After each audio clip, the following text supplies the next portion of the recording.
Cinema Classics is sponsored by the Gateway Film Center and is produced by John DeSando and Johnny DiLoretto, keeping their social distance. Listen to shows online at WCBE.org. I'm Johnny DiLoretto. I'm John DeSando. This is Cinema Classics. It is, and last night we were scheduled to talk about Color Purple at the Gateway Film Center. But the film center is closed, as we learned. You got it. So this is, in a sense, a substitute in case it doesn't run streaming. Right. Well, what we would like, in any case, is as people are looking for things to view at home, maybe in honor of the Gateway Film Center, you check out Steven Spielberg's The Color Purple. Now this is like, we're talking years ago. Oh, jeez. A little production. We're talking mid-'80s. 1985. This thing is creeping, it's so old. Yeah. So how can it be possibly good for people who are shut in and trying to be uplifted? Well, it's Steven Spielberg, number one. All right. And this is a really interesting point in his career. So he has proven to be, at this juncture in his career, in 1985, one of the most successful commercial movie directors of all time. Sure. He's got Jaws under his belt. He's got Close Encounters of the Third Kind under his belt. He's got E.T. Yeah. I mean, the guy's on a roll. Raiders of the Lost Ark. Ah, thank you. And so this was a big deal at the time because it was Spielberg, you know, known as the sort of wunderkind, attempting to adapt a really serious novel. Alice Walker, right? And here's the thing, as I was mentioning to you before we started, the astonishing fact is he's white. And the whole film, Color Purple, is filled with black folk. Right. So, you know, how does that happen? What's the result? No, it's just not, we're just not as, we were less racially sensitive to that kind of thing back then. Spielberg, obviously Jewish, so not entirely unfamiliar with discrimination. But that, you know, there was some controversy back then about him directing the movie. But Alice Walker approved. She met with him. She met with Kathleen Kennedy, the producer, and she felt like she was in good hands.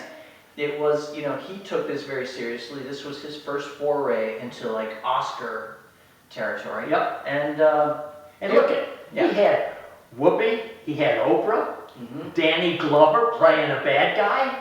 Right. I mean, you had a lot of good things going just with the cast.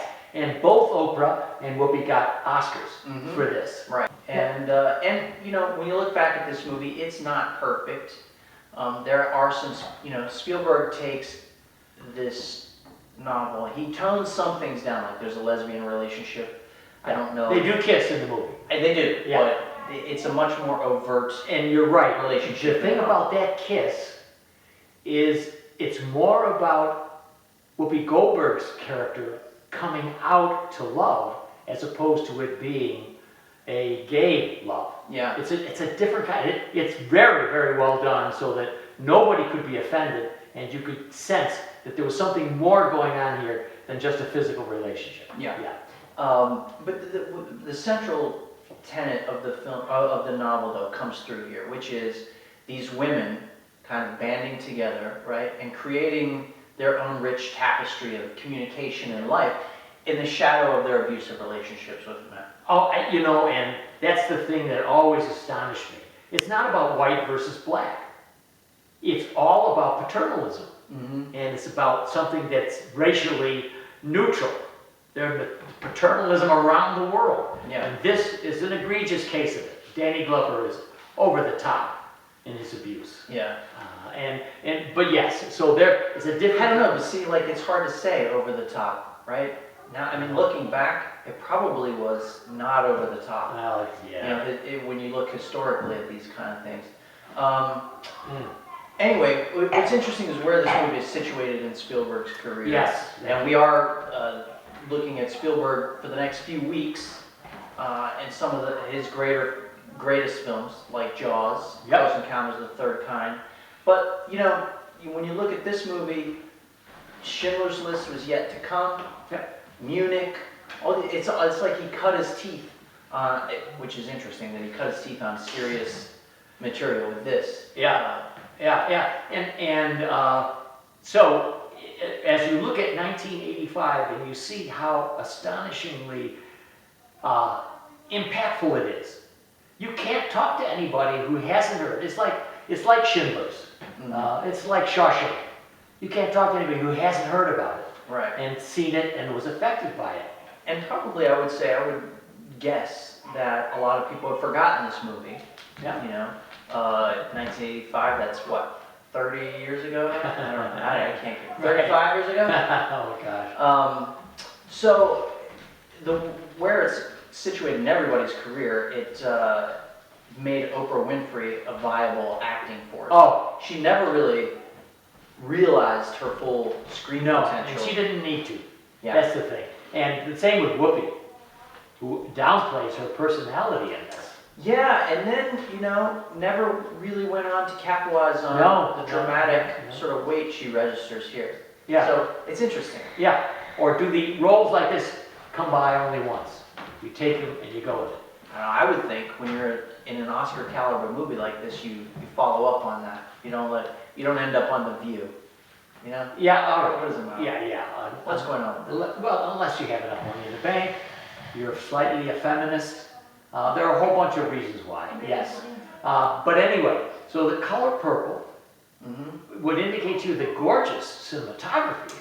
Yeah, that's an interesting juxtaposition, right? So Spielberg does bring that sort of visual panache, right? Yes. Everything is beautiful, but against this like really picturesque backdrop, you have all this sort of suffering and abuse happening. And you know, visually, it is a bit sanitized. Yeah. And partly because of that Technicolor or whatever you want to call it. Carbon. You know, he debated whether or not to shoot it in black and white. Oh, I'll bet. Yeah. I'll bet. Which he saved for Schindler's List. Probably a better choice. But anyway, it would have been a great night for us. Yeah. At the Gateway Film Center. Missed the film center. Yeah, they would have been transfixed, our audience. By Hey, mesmerized by this? What are you talking about? Two white guys. Waxing eloquent about Spielberg's adaptation of Alice Warren. Come on. This is good stuff. Exactly. This is good stuff. I'm sure, let's address our shortcomings here. We probably are missing out on some. Did you go back and revisit this? I did. You did? Yes. Oh, that surprises me. Where did you find it? I took it online, and it might have been Walmart. Who knows? Okay. Whatever it was, I paid $4. Okay. But that's what I do. I'll make any kind of DVD sacrifice. or what? No, it was online, streaming. But I'll. Walmart is streaming now? Well, I don't know. I'm just saying. It's probably Amazon. Who knows? Okay. But this is the kind of sacrifice I make for cinema. Well, thank you for doing it. Well, I didn't. I know. I didn't revisit. I know. But your memory will always be worth at least $4. You know what though? I should at least go back and look at this movie. Maybe I can encourage everyone else to go out and let's watch The Color Purple again and celebrate great classic films, most of which right at our fingertips right now during this sheltering in place conundrum we find ourselves in. Let's sit back and enjoy some of these great movies, and we will revisit some other Spielberg movies, Close Encounters of the Third Kind. Oh yeah. And I can't go through it again. And Jaws. No, please don't make me maybe go through Jaws. this. Maybe we can get Summer to do it, because Maybe. I'm just not sure I can go You know through what? it with you. I will allow that to happen if she commits to watching it again. All right. Good.